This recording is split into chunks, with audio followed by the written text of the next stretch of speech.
Assalamualaikum, annyeonghaseyo. Hey guys. Kalian udah pada tahu salah satu drakor ongoing yang rekomen dan wajib buat kalian tonton. Selain seru dan menarik, tentunya drakor ini menegangkan, yang berjudul Lies Hidden in My Garden. Drama ini menceritakan dua wanita yang berbeda yang bernama Juram, seorang ibu rumah tangga dengan kehidupan sempurna, dan seorang wanita bernama Sang Eun, seorang wanita hamil yang menjadi korban kekerasan rumah tangga. Juram dan tetangganya mencium bau busuk yang menyengat di pekarangan rumahnya. Namun suaminya dan anaknya mengatakan tidak ada bau sama sekali. Sebelum lanjut ke pembahasan, jangan lupa untuk subscribe.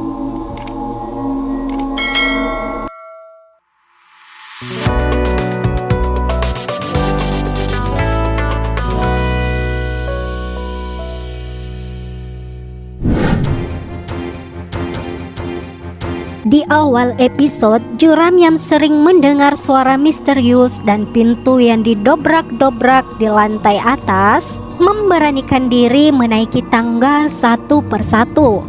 Saat sampai dan mencoba membuka pintu, dia teringat dengan peristiwa kelam yang menimpa kakaknya, yang dimana Juram menemukan kakaknya bersimbah darah di atas kasur.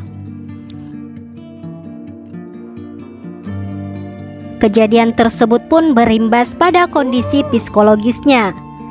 Sejak saat itu, Juram seolah kehilangan senyumnya dan terlihat sedikit tidak normal.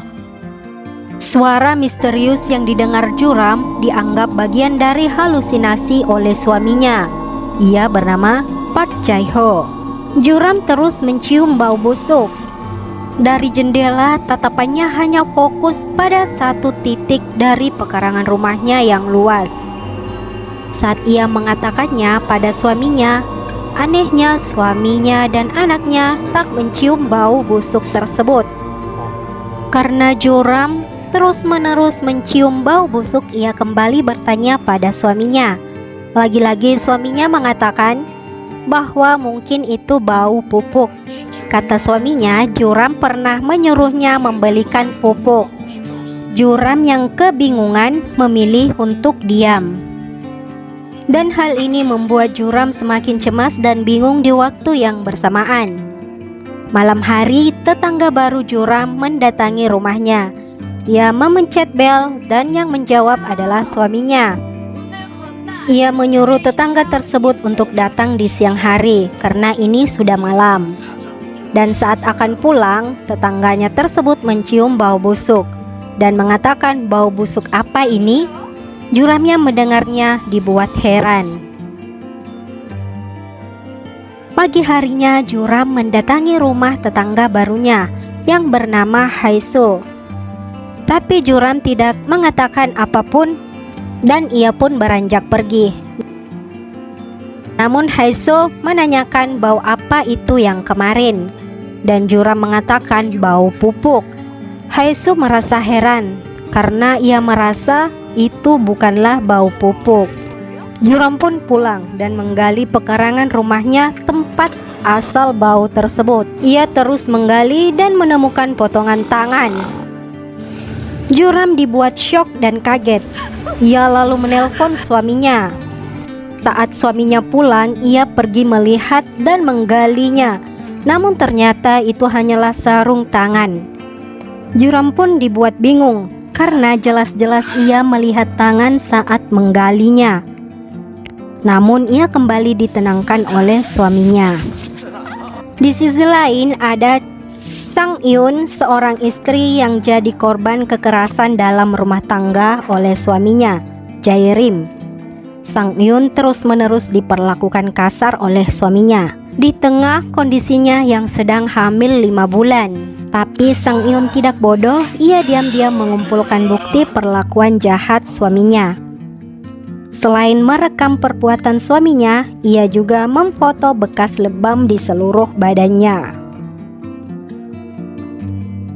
Pagi hari saat ia sedang kerja, suaminya tiba-tiba menjemputnya dan mengajaknya pergi ke suatu tempat. Di malam hari, Sung Yun pulang ke rumah ibunya tanpa suaminya. Ia kemudian mandi lalu tidur. Dan keesokan paginya, Sung Yun mendapatkan kabar kalau suaminya ditemukan meninggal. Sebelum kejadian, suami Sang Yun meminta untuk bertemu Jae-ho, suami dari Joram. Entah apa yang dibahasnya, ia terlihat akan memeras Jae-ho. Ia mengajak Jae-ho bertemu di waduk, namun akhirnya ia ditemukan meninggal. Singkat cerita, saat mendengar kematian suaminya, Sang Yun hanya terdiam dan kemudian pergi ke kantor polisi memberi kesaksian bahwa sebelumnya suaminya berencana menemui direktur klinik bernama Park Jae-ho di waduk.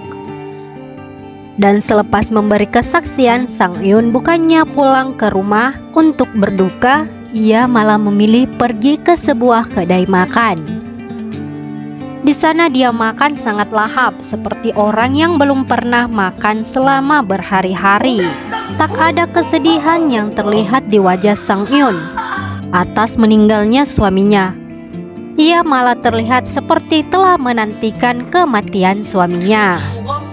Ya, mungkin saja karena selama bertahun-tahun hidup bersama suaminya, ia hanya mendapatkan kekerasan dan siksaan, sehingga tak terlihat kesedihan dalam wajah Sang Yun.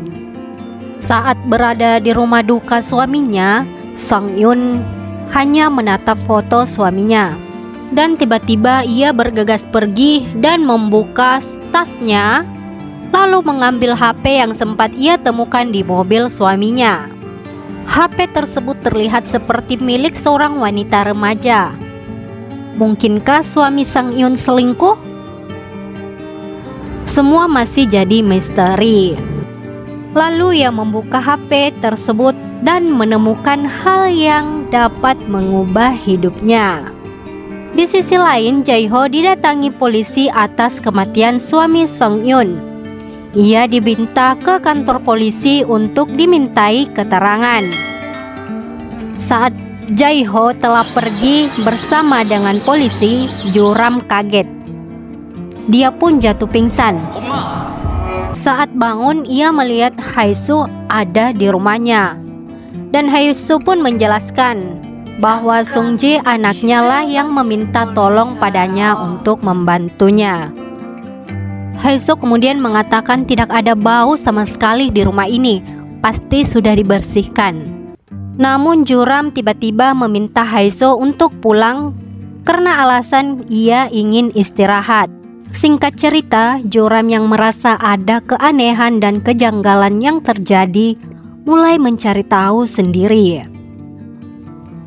Oke, sampai di sini dulu guys. Kalau kalian penasaran dengan cerita selanjutnya, kalian bisa tonton di Prime. Dan ya, wajib banget ditonton ya guys. Acting Tae-hee sukses memerankan perannya. Dalam satu episode saja, ia memainkan beragam emosi yang ditunjukkan dari ekspresi wajahnya. Belum lagi penyajian shoot-shootnya yang bernuansa horor mencekam, ditambah musik backgroundnya, membuat penonton dibikin tak rela tutup mata meski jantung sudah berdebar tak karuan. Sebagai catatan, saat nonton drama ini, jangan lupa perhatikan keterangan waktu dalam latar kehidupan Joram dan Sung Yun, karena bisa jadi itu adalah clue untuk mengungkap misteri.